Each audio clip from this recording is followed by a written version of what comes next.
Bienvenue à la présentation de la version config d'aujourd'hui, la config 14.7. Aujourd'hui, je suis ravie de vous dévoiler les nouvelles fonctionnalités de la config 14.7 sur laquelle mon équipe a travaillé. La communication transparente des mises à jour, des corrections de bugs et des nouveautés est essentielle pour nous, que ce soit envers nos partenaires et nos clients. C'est pourquoi nous publions régulièrement des configurations actualisées. Nous avions quelques cas d'utilisation dans notre campus, en Autriche par exemple. Nous souhaitions surveiller des chambres d'hôtel. Quel est le statut de la chambre d'hôtel? Y a-t-il quelqu'un dans la chambre? A-t-elle besoin d'être nettoyée ou est-elle vide? Est-elle réservée? Et pour cela, nous n'avions pas vraiment de bloc pour avoir une bonne vue d'ensemble dans l'app, afin que nos réceptionnistes puissent regarder à travers l'app et voir que cette chambre est vide et que je peux aller faire le ménage. Commençons par explorer le nouveau blog fonctionnel passionnant, le moniteur d'état. Ce module trouve son utilité dans divers scénarios, comme le suivi des chambres d'hôtel, des espaces ou même des appareils. Par exemple, dans le cas d'une pièce, nous pouvons surveiller en temps réel si la télévision est en ligne ou si un serveur présente des problèmes. La configuration est intuitive, vous permettant de personnaliser les seuils et les notifications en fonction de vos besoins. Si nous jetons un coup d'œil à l'app, vous pouvez voir l'état en temps réel de vos appareils, ainsi que l'historique des changements. Nous avons ici un moniteur d'état, déjà un peu configuré pour un cas d'utilisation de démonstration. J'ai 3 appareils que je veux surveiller. J'ai un point d'accès, un serveur et une télévision. Il pourrait s'agir d'entrée et de sortie d'un bloc de fonction ping. Le serveur est-il en ligne ou hors ligne ? Et dans le moniteur d'état, avec un double clic, je peux maintenant configurer ce que signifient les valeurs d'entrée. 0 est hors ligne, 1 est en ligne. Je peux définir une couleur, je peux définir jusqu'à 10 paires de textes de 2 valeurs et ces textes seront affichés dans l'app. Je pourrais l'utiliser pour une logique plus poussée, comme une notification ou toute autre utilisation souhaitée, si ce texte est affiché. Du côté de la sortie, nous avons le nombre combiné d'entrées, correspondant à ces états, et vous pouvez l'utiliser par exemple, plus de 3 appareils sont hors ligne dans ma maison, je reçois un mail et je me l'envoie à moi-même. Si nous basculons dans l'app, je peux voir que 3 appareils sont en ligne, et maintenant 1 est hors ligne. Si nous allons ici, nous pouvons voir que ma télé dans le salon était hors ligne. Maintenant, elle est de nouveau en ligne. Nous avons ici aussi un historique, je peux donc jeter un coup d'œil et je peux voir que quelque chose ne va pas avec ma télé dans le salon. Elle continue d'être hors ligne et en ligne. C'est multifonctionnel. Comme nous l'avons dit, pour quelques pièces, nous pouvons l'utiliser pour les périphériques. Nous pouvons l'utiliser pour tout ce à quoi vous pouvez penser. Passons maintenant à une autre amélioration significative, le Loxone Health Check. Nous avons renforcé ce processus en introduisant des tests plus poussés, simulant des scénarios stressants pour identifier les problèmes de câblage potentiels. De plus, une évaluation des statistiques à long terme offre une compréhension approfondie des performances des appareils.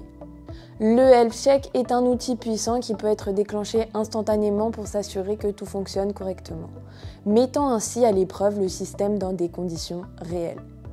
Par exemple, lorsque je veux faire un Health Check de mon link, il démarre immédiatement et nous pouvons déjà voir qu'il y a beaucoup de paquets envoyés et que le test se déroule très rapidement.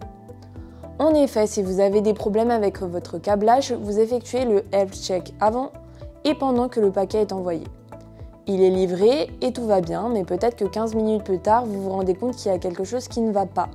Et avec ce Health Check plus puissant, vous pouvez maintenant voir si c'est juste le temps d'une seconde que le paquet passe et est envoyé correctement, ou si tous les paquets de communication arrivent au bon appareil.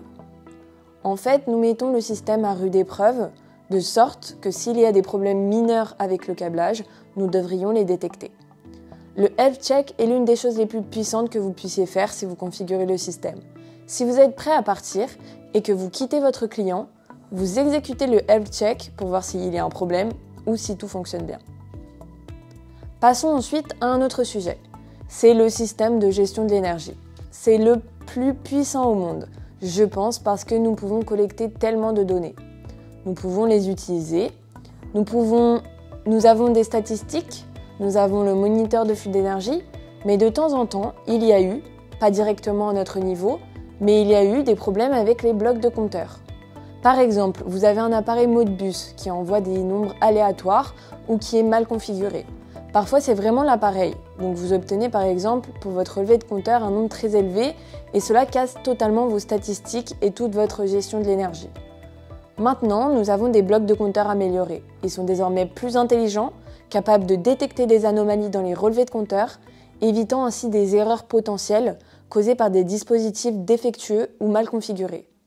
Si le nouveau relevé de compteur passe à une valeur supérieure à celle du relevé actuel et qu'il s'agit d'une augmentation vraiment importante et que la valeur doit également être supérieure à 10 000, alors cette valeur est détectée comme invalide et empêchée.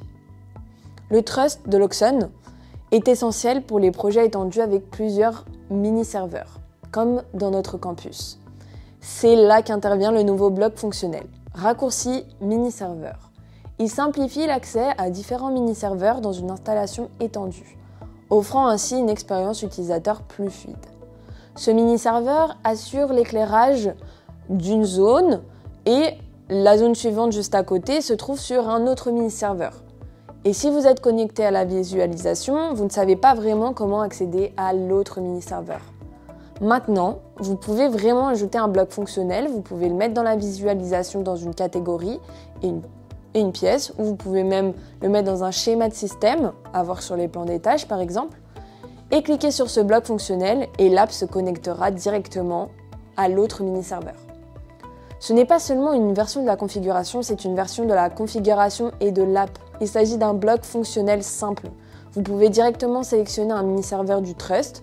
Si vous n'avez pas de Trust, vous pouvez simplement saisir le numéro de série et l'adresse du deuxième mini-serveur et l'app se connectera à ce mini-serveur.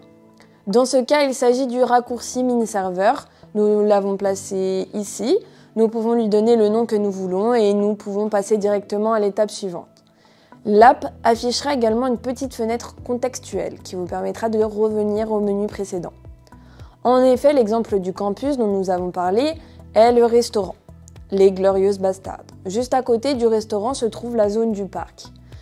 Si vous êtes dans le restaurant en tant qu'employé et que vous souhaitez juste ajuster l'éclairage du parc ou autre chose dans le parc, si vous êtes en situation de stress, vous n'avez pas beaucoup de temps, vous pouvez maintenant voir cela directement dans l'app.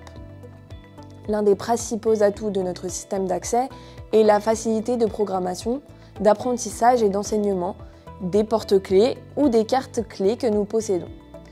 Par exemple, dans notre expérience zone, nous avons des cartes d'accès qui sont des cartes non cryptées et nous voulons donner accès à l'expérience zone avec l'une de ce type de cartes. Pour l'instant, il faut insérer les cartes NFC une par une, entrer le code et ainsi de suite. Mais si vous achetez de telles cartes non cryptées, vous obtenez une liste des codes de ces cartes et vous pouvez maintenant importer ces codes dans la configuration. Une autre amélioration pratique est la capacité d'importer des fichiers CSV dans le bloc NFC du contrôleur d'accès. Cela rend l'ajout de plusieurs cartes NFC simultanément beaucoup plus efficace, notamment utile pour des installations importantes ou lors de l'attribution de cartes à de nombreux utilisateurs. Voici donc le dialogue du contrôleur d'accès. Nous avons ici un bouton de modèle CSV qui ouvrira un modèle CSV et le bouton d'entrée où vous pouvez entrer ce fichier à nouveau. Le modèle CSV montre ce que nous pouvons voir ici, le nom, le code, les sorties auxquelles vous voulez donner accès et vous pouvez ensuite le sauvegarder. C'est une fonction très intéressante si vous avez plus de 5 ou 6 cartes clés ou porte-clés que vous voulez attribuer dans une maison privée bien sûr. Vous pouvez le faire aussi à la main ou avec l'app dans ce cas. Enfin, une mise à jour notable concerne notre serveur audio, où notre équipe a travaillé assidûment pour corriger des bugs et améliorer la stabilité globale. Je vous remercie d'avoir suivi cette présentation. J'espère que vous avez apprécié travailler avec la nouvelle configuration 14.7. N'hésitez pas à nous faire part de vos retours. Si cette présentation vous a plu, n'oubliez pas de liker, commenter et vous abonner à notre chaîne YouTube. Au plaisir de vous retrouver pour de futures mises à jour passionnantes. Merci et à bientôt.